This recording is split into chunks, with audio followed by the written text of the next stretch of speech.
Hi, I'm Tactifux and welcome to Overanalyzing Tacticus. In today's installment we'll go over the 1.31 update, otherwise known as the Mythic Update. I'll thoroughly analyze the new economy, as a lot of stuff has changed. In the lead-up, some people feared that the sky was falling, and a lot of people had a very good first impression after actually getting the patch. I get that change is scary, and that changes as big as this might seem like a bucket of cold water, but I'm here to discuss the actual changes and how they'll affect different people. Let's cut straight to the chase. This video is going to be long, theoretical, and full of numbers and statistics. I hope you like that. I will have to cut the subject up into 3 parts. This one will be about energy and upgrade changes, as well as character rank upgrading, while part 2 will be about badges, orbs, shards, equipment, all the other things that make your characters better. Finally, part 3 will be about actually getting to Mythic and how to reach the mythical rarity and adamantium rank, and the final verdict for this update. So if you're up for that, maybe already subscribe now. And please check whether you're subscribed, because a lot of people think they are, but they really aren't. The daily energy seems straightforward to look at first. We still get 288 energy a day from regeneration, 1 energy every 5 minutes. This hasn't been touched. This means, if you're saving energy for whatever event, you will not lose out on any more natural energy than before. In contrary, you can save even a bit more, as the daily ad watch has been expanded to 60 energy instead of 50. 348 instead of 338 energy per day already. There's another 33 energy per day added to the daily quest now, bringing the free energy level to 378 instead of 338, which is a daily energy increase of 11.83% for a free-to-play player already. With this 30 energy gated behind the daily missions, energy saving has become a little more effective, or lost one of its disadvantages, depending on how you look at it. Before, you would have to decide whether you would forfeit the small daily rewards for the daily mission, or drain at least 30 energy of your daily savings to get them. One of the requirements for fulfilling the daily mission is to win 5 campaign battles, which will cost you 30 energy on regular 6 energy missions, which you now immediately get back. Yes, technically, you could play 3 energy missions and even save another 15 energy doing so. You have to make up your own mind whether you like raiding battles without rewards.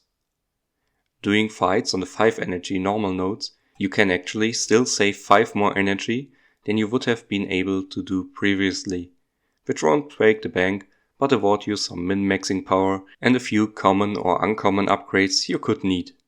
I think the solution of this 30 energy being locked behind spending some energy is quite genius, as it rewards people that actually play the game, gives extra energy while not worsening the, at least as Snowprint claim, unintended energy saving before events. Well, at least only marginally, if a lot of people will decide to use that system. The availability for energy for Blackstone buys has also increased. Where there was previously the tiers of 50 Blackstone, 110 Blackstone, 250 Blackstone, 500 Blackstone and 1000 Blackstone for 100 energy each respectively, a new buying level before the 50 Blackstone has been added. You can now spend 25 Blackstone for 60 energy. With the extra 40 energy for everyone, you know, have the first 100 energy a day compared to before for 25 Blackstone instead of 50. On first glance, you can see that you get more than half the energy for half the price compared to the later 50 Blackstone buy. So you're already at a discount in any case. Before, you would buy your energy at 0.5 Blackstone per energy, 0.8 Blackstone per energy, 1.37 Blackstone per energy, 2.28 Blackstone per energy, and 3.82 Blackstone per energy respectively. Beware, All of those values are cumulative, which makes the most sense here, as you can't buy the more expensive levels without buying the previous cheaper levels first.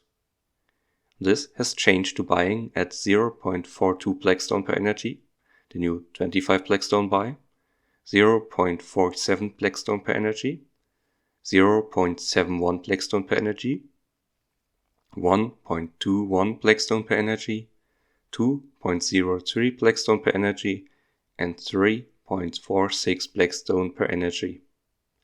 All of those are cheaper than the previous iteration, as there's always this nice new level of buying included, dragging the price down. While individually none of the Blackstone buys have become cheaper, the whole package has, and as you're quote-unquote forced to buy the package, this is a nice increase in energy. This results in a decrease of 6.67% to up to 13.1% for buying energy. This affects the 250 Blackstone refill the most, which seems strange. I guess on the earlier stages we had similarly cheap energy before, and on the stages above, the prices rise so exponentially that one cheaper buy makes barely a difference. The absolute cost decrease per energy becomes of course higher per tier we buy, with the 1000 refill tier, whoever buys this, being 0.36 Blackstone per energy cheaper than before. We must not forget though that buying energy with this extra level would also mean paying more Blackstone. While before you could buy the 50 Blackstone level every day for, 50 Blackstone, now it costs you 75 Blackstone to do so, even if you get more energy out of it. This makes comparisons between the old and the new system pretty hard to do, but I tried my best. First I crafted a table comparing the old and the new energy prices per month, but after chatting with Carnage aka CPU Nerd, I changed my mind to do it on a per season basis. 35 days instead of 30. I did all combinations of spending on 2 subsequent levels, including free-to-play, that were possible in the old and in the new system. You could theoretically spend a lot of Blackstone during a period and none the rest of the month, but if you want to stay on the most effective levels of Blackstone spending, namely the lower ones, spending on one level regularly and the one above periodically will give you more bang for your buck. I especially marked down the levels where a player would buy the same energy the whole season, as well as the places where they'd spend on a higher level for 14 days, which would be the duration of a hero release event, where I think you should most probably spend more if you're so inclined, as it has a direct benefit. Doing it during a home screen event or to get more out of a campaign event you're farming is also valid, but those can also collide with the hero release events. More on them later. I then calculated the total energy you would get and the total cost spent on energy, as well as the cost per bought energy for all of those, as well as the difference to the old tiers. I'll assume that the player will have the same Blackstone available as he had before the Mythic update, and always try to find that one level of spending per battle pass that comes closest. The next cheaper one that is, as I didn't want to assume you spent more, that's your choice. This is by no means perfect, as it leaves out with some unspent Blackstone. For example, if you're spending 21 days on 110 Blackstone before, and 14 days on 250 Blackstone, this cost 9,100 Blackstone per season. Doing so now would cost 9,975 Blackstone, which is 35 days of spending on the 25 purchase for an additional 875 Blackstone spent. This would be an unfair comparison. Instead, I used the 25 days of spending 110 Blackstone and 10 days of 250 Blackstone, as this, with its cost of 8,975 Blackstone, would actually be the next most affordable thing, even if you're left with 125 Blackstone in the end. At least in the first early stages, as 50 is a multiple of 25, it's not too difficult. Here's your energy increase for the same Blackstone spent per month. just looking at buying the full season of the same for now. Here it is, with buying a higher level for 14 days during a season. And finally, here's how much more energy you're getting total per month for every combination of spending. The base is pretty high, and you get some more with every level of 25 energy buy at the beginning, as opposed to not doing it. Whenever you start buying the next level of energy buys, the energy won't spike until the new system allows you to buy the next level 2 in the new system. I also did the increase of energy per season for every level, but that's just not pleasant to look at, even when trying to smooth the curve by calculating how much energy a player with this spending level would have gotten additionally. This doesn't look good. It also is highly hypothetical. Oh my, let's say with the higher buys becoming increasingly more expensive, as well as the leftover Blackstone and the new system jumping to the next step of energy buying slower due to the 25 buy, making a tidy comparison moot. The graph was bound to look something interesting. In the end, you will, even as a free-to-play player, have 1400 more energy per season. If you're spending 35 days of the 50 Blackstone refill now, you're spending 2625 Blackstone. Before, this would have allowed you to buy 8 days of 110 Blackstone buys even, for a total of 16,130 energy a season. Now, this gives you 18,830 energy for even 5 Blackstone less and giving you a total of 16.74 more energy for the highest increase. The extra energy increase graph spikes wherever you reach a new level of spending a full month on the same energy level. The area before that, the old method of spending, would give you more higher energy spending options, and the area after the increase dies down again, as you would start buying more higher levels for decreased returns. So in short, you now always get more energy than before. If you're now buying the 25 and 50 energy buy, every day you get the most extra energy for the same cost as before. Of course, spending more still means getting more energy, and you will definitely have a better deal than before in any case. This is great, as it gives every player more agency by giving you more energy to use on whatever you like. I love this.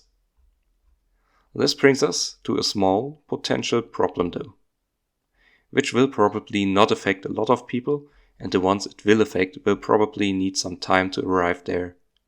Right, raid tickets.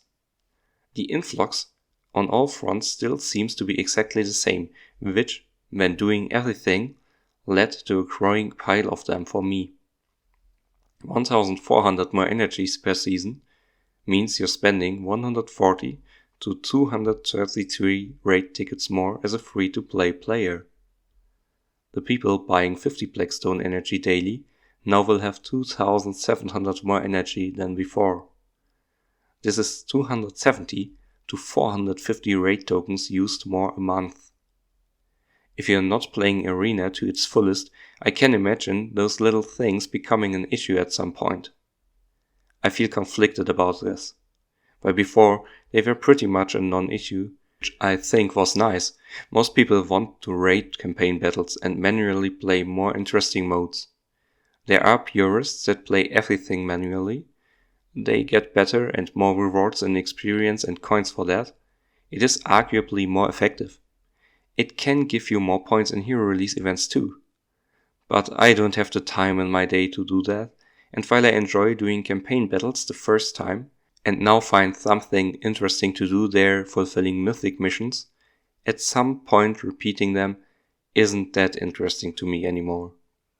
I personally think the same about campaign events, even with the level cap. The cut down roster makes replaying them manually just not that interesting to me. Let me know where you fall in the discussion of playing everything manually or raiding everything and why. With campaign events lightning raiding, incursion raiding and more energy, you will lose more raid tickets than before. Now the shop also offers a changed raid ticket to energy bundle. Whereas before, you occasionally got the offer to transfer 50 raid tickets for 20 energy, now it is 150 tickets for 60 energy.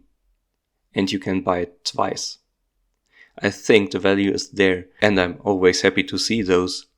But it might actually be wisest to not buy those in troves when not in a hero release event or saving up for it, when the extra energy benefits you the most. Because, well, I only got that offer one day so far, but I got it 3 times that day.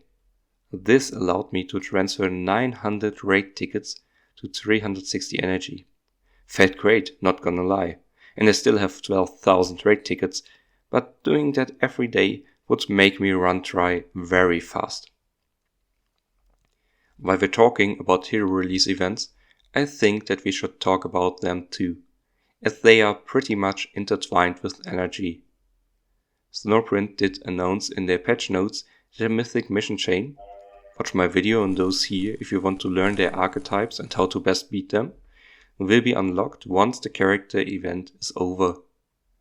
That to me on first glance implied you could get to blue star now within them, so I started digging. The point thresholds for currency payouts, currency cost of chests, and event charts for rarities of the event characters haven't changed at all. Talking about hero release events is always a bit difficult for me, as they are highly volatile. You never really know how many people saved for a certain event and how many new players have come in since the last event. I tracked my energy savings as well as my final results over almost a year now, starting with Sibia, when the new brackets to account for more players were introduced. No one cared about Sibia. Never had I better results despite only saving around 1000 energy. And you know, I really like Sibia overall. Characters people really want though? Oh, it's a battlefield. I can hardly tell at which energy you will get to which rank. It fluctuates a lot. How many points you can get per energy also really depends on your roster and what levels you have available. More skulls means more points. My gold roster is really bad at this. There are people, after all, keeping relatively weak characters on purpose to get a higher difficulty on the battles, play them manually and get more points. I use a 20 point per normal node, 30 point per extremist campaign event node, and 38 points per elite node. We can really discuss about those points, it depends on so many factors. And you can't exclusively use extremist nodes, as the campaign event ends before the event stops. Now, this might sound very easy, but if you play all your energy and tokens during the event, not counting any saved tokens or energy, you will get to epic. Yes, not a lot more, but less is also rare. With a conservative guess of 40 points per arena token and an assumed 30 points per guild rate token, assuming you start at 0 each when the event starts, we have a basis of 6440 points without any campaign plays. I calculated every Blackstone buy level, as well as every level of buying the higher energy only for 1 week if you can't afford it for 2 weeks. I used to do this when I didn't spend on the game with 110 on the first and 50 on the second week. This might shift depending on whether you join the Discord contest, for example, and the 25 Blackstone buy also doesn't help the comparison. Then I calculated the hypothetical points you'd have spending that energy on the different modes. You know, the truth lies something between them. I added arena, then I looked up in the table how much currency that would give us. Next up, I added the 2000 currency you get by doing the missions. Next step, I added some bonuses for the ranks, the daily rank currency as well as the weekly chests. I assumed rank 1001 to 1500 here. Now then, I converted that into charts. I assume high and low rolls are equally likely, but we don't really know. Then I added the rank bonus for shards for rank 1001 to 1500 again. Those are the shards we end up with at the end of the event. Keep in mind, none of those take into account you saving any energy, only the normal energy regeneration, add, buys and daily missions. I also didn't count any energy from codes. It's so great Snowprint gave us creators the ability to give out energy. You should also have some. Use the code on screen for 50 additional energy to help you out. If you haven't used any referral code yet, you can support me by using my referral code BAD60ado for 100 Blackstone for you and varying rewards depending on level milestones you reach for me. Save the energy for the next event if you use it when Chiron's event is over, or use it to help you with Chiron. I really like him gameplay wise.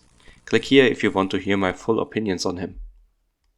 I even included his mythic mission line in a few guild raid test runs this time. It's my most exhaustive look at a new character so far, and to be honest, it could really use some love. Now, teased you enough. Here's what I end up with. Yes, spending no Blackstone during the release and using the least effective normal or mirror nodes with a conservative 3 points per energy gets you to epic 1 star. What if you really go all out and buy 100 Blackstone buy every day and only use the most effective nodes? Epic 2 star. If you're not spending nothing and do some effective nodes and are 1500 or better in the leaderboard, you will end up on epic 2 star. My higher examples get to 569 event shards. To be fair, at that point you'd get an oh so close offer for the last shard, as the next promotion will be 570 shards. Depending on high or low rolls, you could be at epic 3 already. You will also have saved some energy probably, or used some codes. And additionally, you get more points, have lucky chest rolls, epic 3 is easier than before, and you will pretty much always get to epic if you play enough, which is great and easier than before. And you will probably get a better rank too, so epic 3 is absolutely feasible. Why not more? There is potentially 5 more payouts you could get. The cumulative cost of the chest starts to become really expensive though, and if you wanted epic 3 star, you'd need 570 event shards. But legendary? The first legendary level would need 670 shards. Let's assume rank 100 or better for that. We are ambitious here. 63 shards done and dusted. 607 to come up with. This would need chest 26 for 637 cumulative shards. We need 10,750 currency for that. Maintaining our rank is 2,274. 8,476 currency to go. Minus 2,000 for missions. 6,476 left. That can't come from points. The max currency we can get there is 6,090 for 1 million event points. 386 currency needed. Those could only come from an even better leaderboard position, which of course indirectly comes from energy too. Paying helps little too, as the 11 currency package gives you 10 more event currency per payout for 1 week. It's most effective if you buy it at the start where points come quickest. So half the points plus saving accounted for, 2000 saved energy and 110 daily would get you 24 payouts in the first week, which is 240 more currency. Would be close to epic 3 instead of epic 2, the same for the 22 local currency pack for 300 event currency. If you're not spending a lot of energy anyways, this won't help you too much in the long run, as won't saving. The first one of my hypothetical calculations that comes to legendary easily. The first rank that does it without chest 26 is rank 3. This is why saving won't save you this time. I went with the 110 Blackstone on elite nodes everyday calculation and added 1000, 2000, 3000, 4000 and even 5000 saved energy. And it still ended up on epic 2 or just short of epic 3. You need chest 26 and an extremely good rank for legendary. And to get to that chest, you need to pay 10,750 event currency. 8,750 with the missions subtracted. The highest you can get with payouts is 6,090 currency at 1 million points. You know how many points that is? Enough that doing 500 Blackstone every day and saving 5,000 energy only playing elite nodes will get you only to 70,022 points, 7% of the target. It's an absurdly high number. It's supposed to, so you don't run out of targets, not to actually reach it. I'm not saying you can't get to Legendary. You can definitely get more points by going for as many 4 skull difficult enemy levels as you can, doing harder arena fights and so on. But it's very difficult. With a growing player base and a new rarity, it would be really cool from Snowprint if at some point they could revisit the brackets again to give us a fighting chance for Legendary. A side note on energy. You will also get a little bit more by level ups, as there are more levels now, and you can potentially level up a bit faster. This will matter only little, but I wanted to mention it nonetheless. It will also make Battle Pass points easier to come by and daily missions a bit easier to do. You get 0.5 Battle Pass points per energy generally, so you will get 700 extra Battle Pass points at the least now for 8,000 coins, and if you're on the paid Battle Pass, 2 epic XP books more. Small stuff, yeah, but worth to keep in mind. For the second big half of this video, let's look at how upgrades changed. First off, upgrades have become less expensive. For newer players, that is. The effective chances for drops in campaigns have been increased for normal and mirror nodes, including campaign event normal nodes, which still have the same chances as the mirror nodes, allowing newer players to get up to the elite campaigns faster. The chances of elite and extremis haven't changed at all though, so your farming rate as a more experienced player will only increase by the increase of energy the update brought. I don't use the chances by Snowprint for my calculations, which are hypothetical, but instead use the values provided by FMG. Thank you very much, FMG. He runs simulations to see how the drop chances are over thousands of players over thousands of tries. You can see in the table that everything in those nodes became quite a bit cheaper. Here's just the changes and the effective probabilities FMG provided. Like normal nodes, are 49.89% more effective for farming rare upgrades now. They are still a lot worse than elite nodes, but can work in a pinch. That's easier to see in the absolute price table. Elite nodes are only a tad cheaper than all the others for common upgrades. Uncommon upgrades are the same for everything but normal nodes, which are a little less effective, and extremis, which are a little more effective. Rare, extremis and elite are still the best. Epic upgrades will be cheapest in elite nodes. Extremis is nearly the same, but mirror nodes and campaign events are actually pretty close now, even more than with rare upgrades. Legendary materials you best get in elite nodes still. Extremis is okay, the others are far less effective. Shards are cheapest in elite, closely followed by extremis. Funnily enough, with the better chances, the 5 energy normal nodes that provide common and uncommon upgrades are now the cheapest ones, around 5.71 energy and 7 energy respectively. That's the Iron Phoenix, Frag Grenades, Purity Seals, Basic Auxiliary Cores, and Piles of Salvage for common upgrades, and Enriched Rations, the Gold Phoenix, Attack Vector Data Slates, and Ceramite Lumps for uncommon upgrades. Shards there are more expensive than in the mirror nodes you can find Vero and Certus in.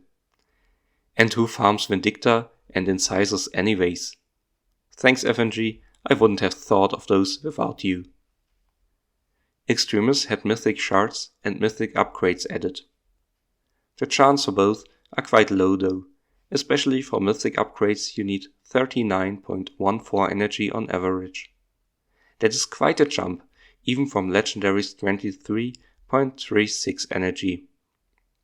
And you know how long farming legendary upgrades can take sometimes. On that note though, you can now farm elite nodes 6 times a day instead of 3, which will significantly change the time you need to farm a single character to a rank. Although it won't really impact you if you were farming multiple characters at once anyways. If you're farming a new character and need troves of rare upgrades, you will not be as held back as before. This might also solve the problem of some upgrades only having one elite node, which now becomes effectively 2. This can, for some time, alleviate the limited resources of elite nodes, although a new campaign would still be very nice. From a lower level player standpoint, you will grow faster with the extra energy and also profit from better farming rates, getting you to fully enjoy the game faster. A neat little catch-up mechanic. From a high level player standpoint, you can now farm faster, especially for example stuff like neural pathways, epic upgrades that you only have one elite node of, but potentially need a lot of. Especially for uncommon upgrades, you can now also farm mirror nodes instead of elite nodes if there is no campaign event you get them from at the moment, which will make farming faster still. Let's see what else changed. Some upgrades were renamed, like the Relic Hilt, to not confuse players with the newly minted relics, new equipment for mythic characters. Thick skin and filament have swapped in all recipes. Scale plate strands now look different as they are used in a lot of characters, not only Necrons. Advanced filaments and purifiers were swapped. A few nodes got their upgrades changed, which was also necessary as there were 2 new legendary base upgrades added. Mythic upgrades don't appear in normal campaigns, but rather only in extremist nodes. They appear there only on the last farming spot, which means you need to invest into the characters for the campaign events quite a lot to get there, as the difficulty has been increased for the higher levels too, letting you face up to mythic enemies. And did I mention how expensive they are? You can of course also get them in multiple shops. While you can't buy them in the daily shop, there are crafted upgrades there that include them, like this arcane substance. Thank you SirEldric for showing me.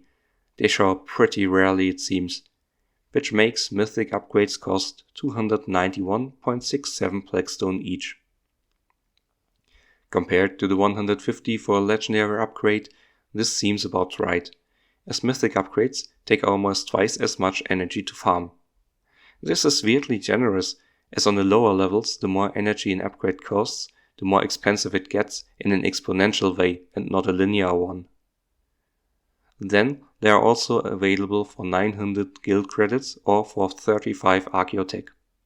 This is hardly an alternative, as fighting for shards to get them for Archaeotech would still mean you need 35 shards, which would need 324.45 energy worth of shards. Guild credits we get more of now, but there they fight for the spot with the experience books.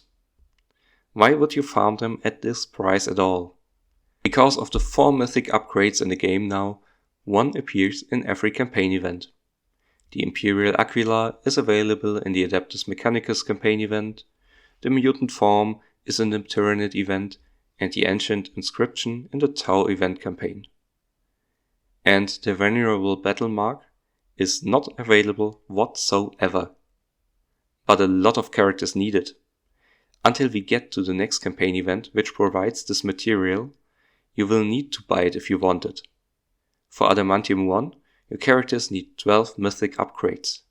Sometimes it's 6 of one kind, for some it's 12 of the same. For the ones needing 2, you also need to play the long game, as you either need to buy them bit by bit and save them up, or you have to wait for the next campaign event to come around, get 6 of one kind there, if you can at all, and then get 6 of the other kind in 5 weeks of time with the next event. Luckily, you can get hold of them in quests now, but even there, compared to the 75% of every other upgrade you can get there, Mythic Upgrades only have a 16.67% chance to appear. And let me tell you, my Diamond 1 team including Isabella, Bellator and Burkhard, as well as the featured Atlacoya at Adamantium 3, were not enough for me to beat the level even once. Suffice to say, everything including Mythic Upgrades seems very endgame and very grindy to get. A lot of crafted upgrades were changed to make different characters at the same rarities more equal to each other. This makes some upgrades cheaper and some more expensive to craft. The instances in which crafted upgrades need the same upgrade on multiple levels of it were reduced. A lot of rare crafted upgrades were made cheaper specifically to make it easier to get characters leveled up cheaper for newer players. Diamond upgrades were made cheaper. You see, some were supposed to become more expensive and some were supposed to become cheaper. And wow, did they change some stuff. FMG gave me a list of the changes, but I just had to put those manually into my own table of the old recipes to get more of an overview for myself. Whereas the old recipes were quite varied, we have a lot of quote-unquote archetypes of crafting, which will definitely help make characters more unified to upgrade. You generally need fewer of the crafted upgrades consisting out of X common materials. Like, do you remember farming 24 nasty spikes at once? No more. For energy cost, I always use the cheapest source, with the exclusion of uncommon upgrades, which could be had cheaper in extremist nodes. I wanted to use a reliable source though. Mythic upgrades are only available via extremist nodes, so of course I use that cost. Even for the one upgrade that's not even there yet. Oh, and I didn't use the 5 energy nodes that makes it easier for me. It's not necessarily a big change, but some upgrades might be a tad cheaper in reality. By far not all upgrades have changed, some already fit the new structure, and the 9 rare upgrade ones stayed the same. The most commonly used archetype uses 6 common upgrades like power pack bundles or bionic enhancements, combinations of 6 common upgrades combined with 5 uncommon upgrades like utilitarian belt or the prey sight, 6 each of common, uncommon and rare upgrades for ominous xenosglyphs or the new sturdy segments for example. Then there's 10 common, 5 uncommon and 4 rare upgrade crafted upgrades like the belt of crack grenades or the decorated cloak. I love the change on the crack grenade. 10 rare upgrades for one crafted upgrade was pretty rough before. You get the picture. There's the following new archetypes as well. 6 common, 6 uncommon, 24 rare. 10 common, 5 uncommon, 22 rare. 18 common, 15 uncommon, 5 epic. And a lot more. This really did a lot to unify the old upgrades.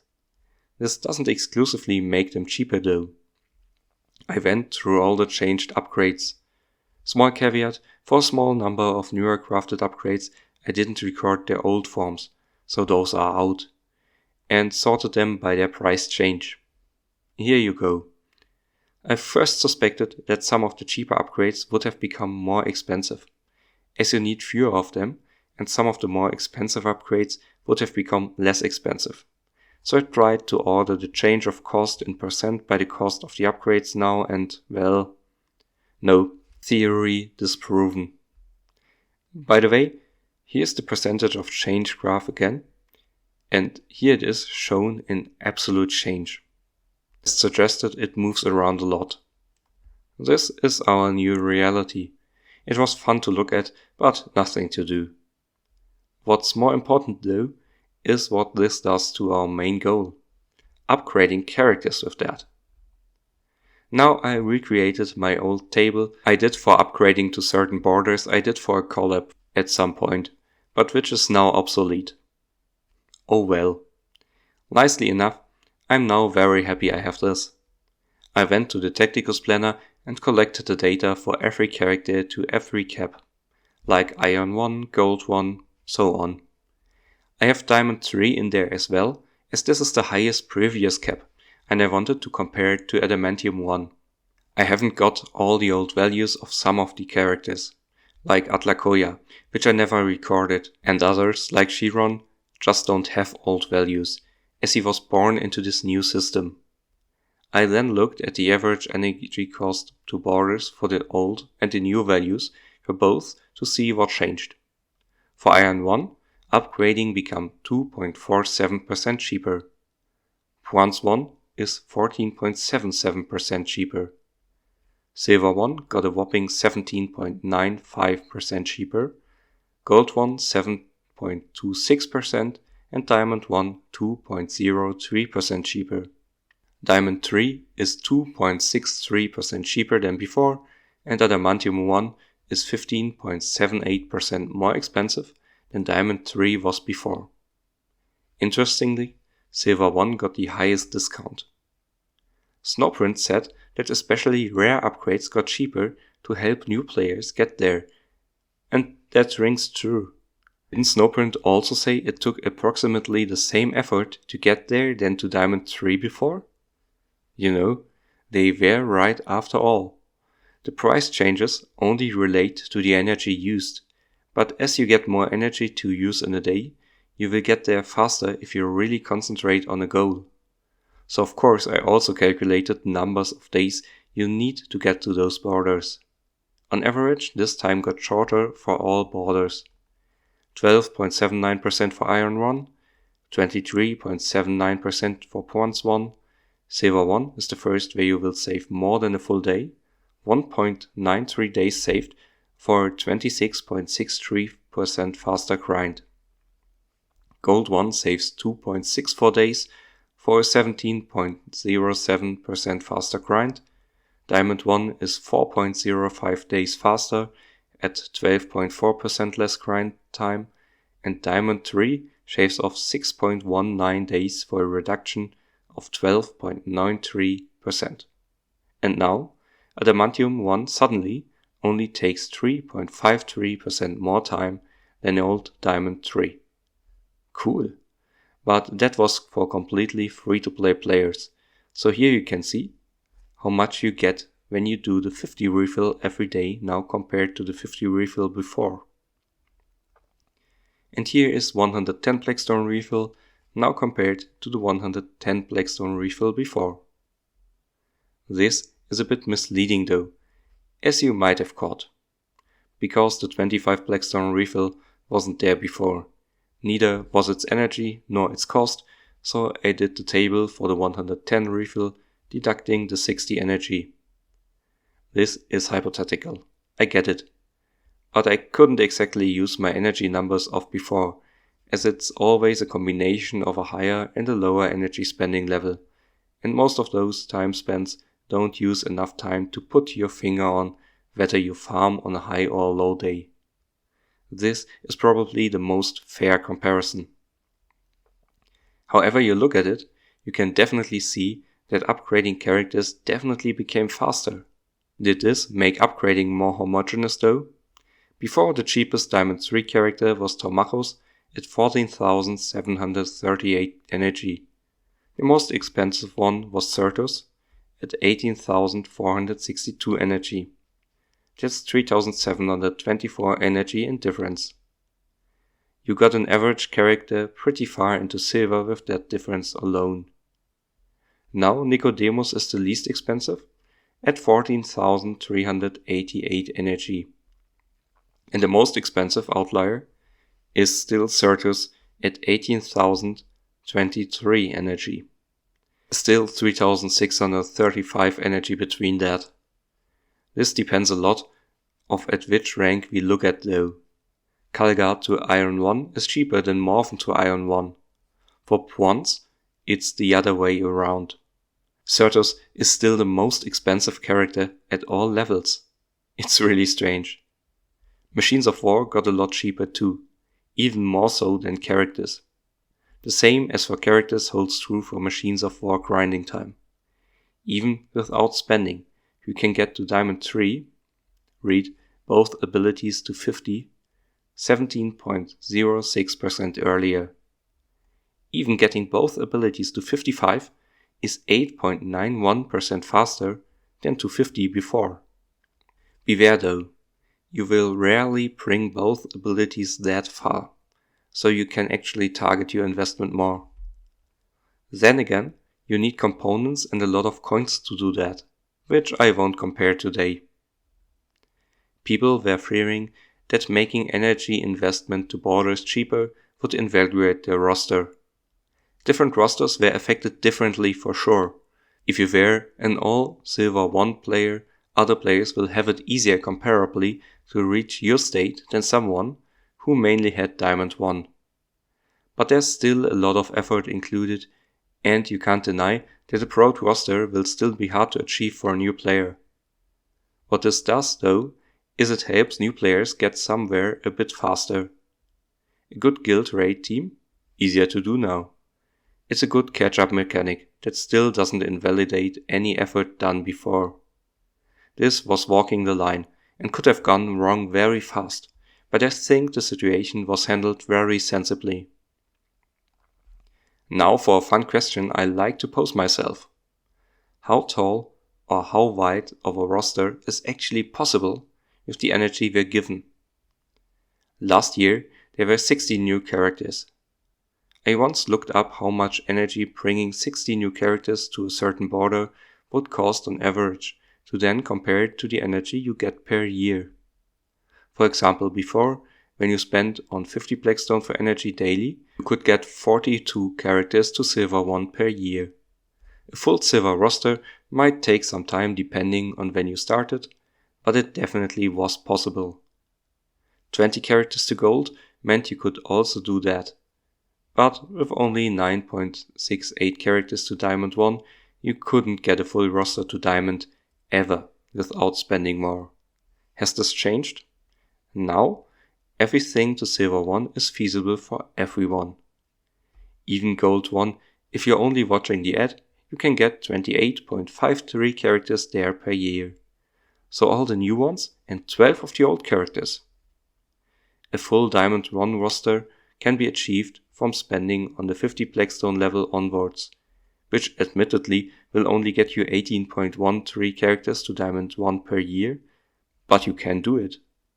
Want a full Diamond 3 roster? It is technically possible. From spending daily on 250 energy on, you will be able to get 17.12 characters to Diamond 3 a year. Technically, someone spending 500 or more Blackstone every single day could get all new characters in a year to Adamantium 1. Although there's certainly not a lot of people that would do that.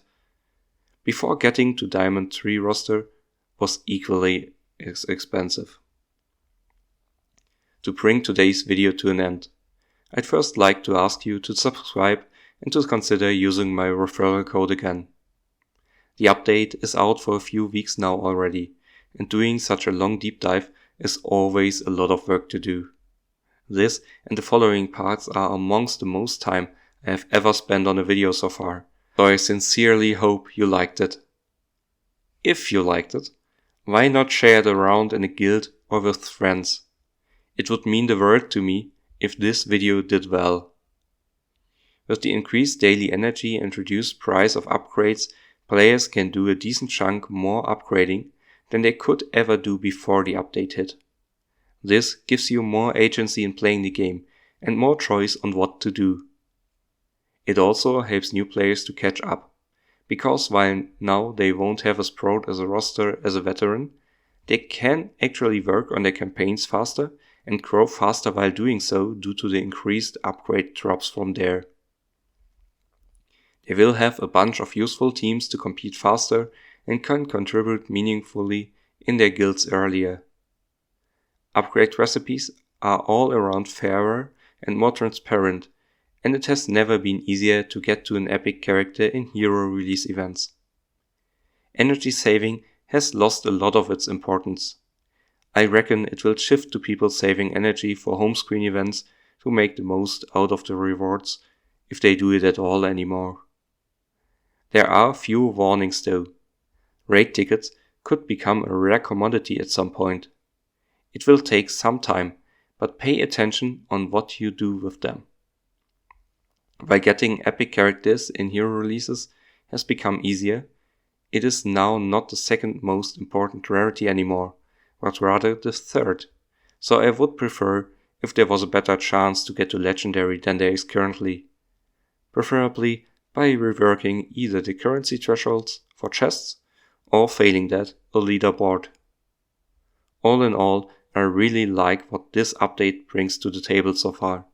Its energy, farming and upgrading characters are the bread and butter of playing Tacticus, and this gives us more of it while hitting the dopamine highs of meaningfully increasing a character's power further.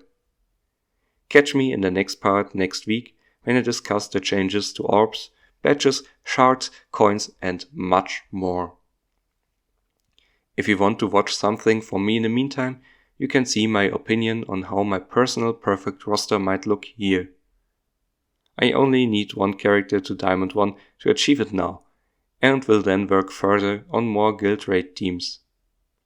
My playlist for Overanalyzing Tacticus might also be of interest to you. Let me know what the most surprising change in this update was for you, and have a great day.